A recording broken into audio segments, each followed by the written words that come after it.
አስቸገርኩሽ እንዴ? ምንም አታስታውስም? ምንም አላስታውስም። ልብሴን ያወለቅሽው አንቺ ነሽ። አይ እዚህ ነው ማድረስ ስትለኝ እኔ ወጥቼ ሶፋ ላይ ነው ያደርኩት። ጠዋት ስመጣ ልብስ መሬት ላይ ወዳድቀው ነበር። እሱን አንስቼ ሌላ የምትቀይረው አመጣሁልህ። ለምንድን ነው እዚህ ያልተኛሽው? አስቸግሬሽ ነው? አይ እንደዛ ሳይሆን ከዚህ በኋላ እኔ እናንተ አንድ አልጋ ላይ መተኛት አለብን ብዬ አላስብም። እኔም አንተ ጋር ስለተኛው ምንም ባይፈጠር እንኳን አብሬ ስለተኛው ብቻ የማፈቅረው ሰው ላይ እንደማገጥኩ ነው የሚሰማኝ። ይሄን ያህል እንዴት ነው በዚህ ፍጥነት ልትለወጪ ይቻልሽ? እሺ የኔ ጨረቃሪ እንዲያስጨከናትን ሰው መታወቅ ይችላል? በይፋት አሁን ተናገሪ። አሁን ካልነገርሽው የሰርግሽ ቀን ካወቀ ከሚባለው በላይ ይስተባበራል። በሰዎች ፊት ሲያዝን ልቡ ሲሰበር ከምታይ አሁን ተናግረሽ በሩን ዘግቶ ማልቀስ ካለበት ያልቅስ። ምናልባት አንድ ቀን ለሱ እንደሆነ ራሴ መስዋዕት ያደረኩት ሲገባው ይረዳኝ ይሆናል። ይፉ ምንድነው? ተናገሪ እንጂ ታስታውቂኝ።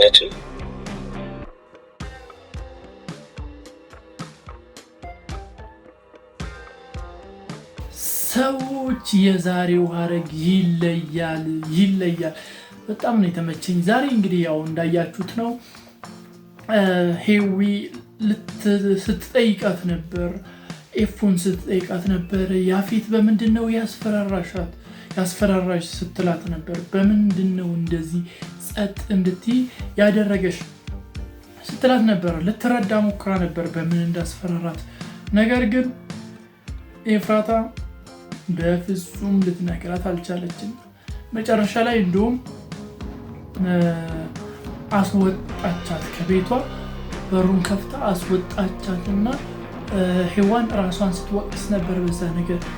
እንዴት ፖሊስ ሆኜ እንዴት እቺን ነገር መቅረፍ ያቅተኛል፣ እንዴት እቺን ነገር ማስተካከል ያቅተኛል ብላ ራሷን ስትጠይቅ ነበር። እንደዛ እያወራች ነበርና ሐሳብ ይመጣለታል። ለያፌት ትደውላለች። ለያፌት ደውላ ናፈከኝ እኮ ምናምን ተስፋ ሰተኝ እኔ እኮ ወድሃለሁ ምናምን ስትለው ነበርና እኔ ላገባ ነው እንደውም ሰርግ ከቻልሽ መምጣት ትችያለሽ ሲላት ነበርና ሰርጌን ጋብዤሻለሁ ሲላት ነበር። እንዴት እንደዚህ ታደርጋለህ እኔ እኮ ወድሃለሁ ስትለው አንቺ የኔ መኪና ውስጥ መግባት ራሱ ይበዛብሻል ዱቄታም ብሎ ነው ይዘጋባትና በዛ ነገር በጣም ተናዳ ብቻዋን ስታወራ ነበር። ከዛም በኋላ ሉሊት መጣች። እንዴ ምን ሆነሽ ነው እንደዚህ ከፍቅረኛዬ ጋር ተጣልቼ ምናምን ነገር አለቻት። ከዛም በኋላ እና ለቤዛ ባደረግሽላት መንገድ በዛ መንገድ አንቺ አታረጊም መድኃኒት ምናምን አታረጊም ስትላት ነበርና ሴትየዋ ሞታለች፣ ባለመድኃኒቷ ሞታለች። እስቲ አንቺ አግዢኝ እንድታረቀው እርጂኝ ሐሳብ ምናምን አንቺልኝ ስትላት እሺ በቃ እናወራለን ምናምን ነገር አለቻት። ከዛን ሄደች እና ያው ልትጠቀምባት ነው ሉሊትን ልትጠቀምባት ነው። የምትጠቀምባት ያፌት ኤፍራታን እንዳያገባ የሆነ መንገድ ልትፈላልግበት ነው እና ለዛ ነው እንደዛ ያለቻት። ብቻ ተመችቶኛል።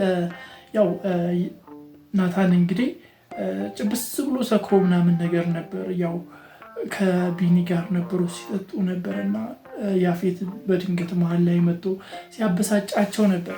በጣም ሲያበሳጫቸው ጨጓራቸውን ይላጣቸው ማለት ነው እና ሲያበሳጫቸው ነበር። ከዛም በኋላ ያው ቢኒያም ከዛ እንዲሄድ አደረገው። ማታ ላይ እንግዲህ ጭብስ ብሎ ነው የመጡት። ብዝ ብሎ የሌለ በቃ ጦዞ ምናምን ነገር ነው የመጡት። ያው ከዛም በኋላ በሩን በቃ በርግደው ነው የገቡት ማለት ይቻላል። የሆነ ደንግጠው ነው የወጡት ሴቶቹ ከውስጥና ከላይ ኤፉ ብቻ ናት ያልወረደችው።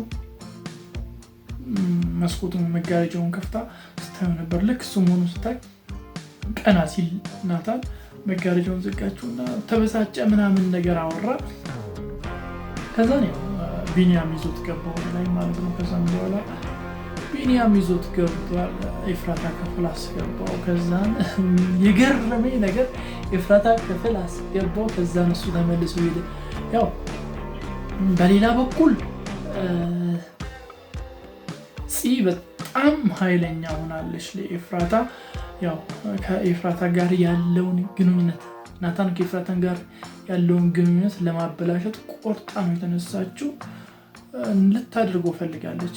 ኢቭን ኢፍ ገኒ ላይ ውላን የተነሳችው ከሉሊት ጋር ተባብራ በቃ ዱቄት ልታረጋት ገኒ ጥምድ አድርጋታለች። በሌላ በኩል ደግሞ ያው ዛሬ ኤፍራታ እና ገኒ ተደባብረዋል። ለምንድነው ስለኔ እንደዚህ የምትንሰፈሰፊው እንደዚህ የምትጠነቅቂልኝ?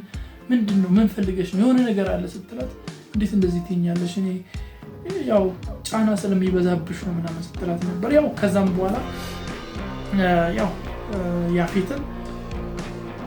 ያፌት ሲደሳሰት ነበር። በነገራችን ዛሬ ሲደሳሰት ነበር። በቃ ሶፋውን እዚህ ጋር ምናምን እንግዶች እዚህ ጋር ይመጣሉ። ያው በናታን ቤት ውስጥ ኤፍራታን ሲያገባት ለናታን ሊያሳየው ነው ቆርጦ የተነሳው።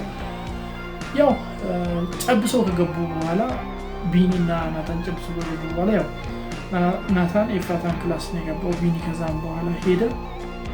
አብረው ነው ያደሩት። ያው የሚፈጸመውን ነገር ፈጻጸሙ ማለት ነው። እና ኤፍራታ ጠዋት ስትነቃ ነገርየው ውልቅ ብሎ ወጥቶላታል እና ግራ ተጋባች። እንዴ እዛ አደንዝዘውን ሲጫወቱብን አልነበር እንዴት እንደዚህ ሆነ ብላ የሌለ ደነገጠች። ምክንያቱም ናታን ገርስሶላታል ነገርየው ማለት ነው።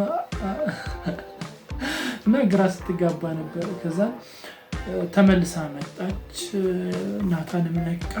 ሲያይ ራሱ ራቁቱን ነው። ከዛ ልብሱን ቶሎ ጠለቀ። እንዴት እዚህ ያደርኩ አስቸገርኩሽ እንዴ ምናምን ሲላት ነበር። ያው ደብቀዋለች።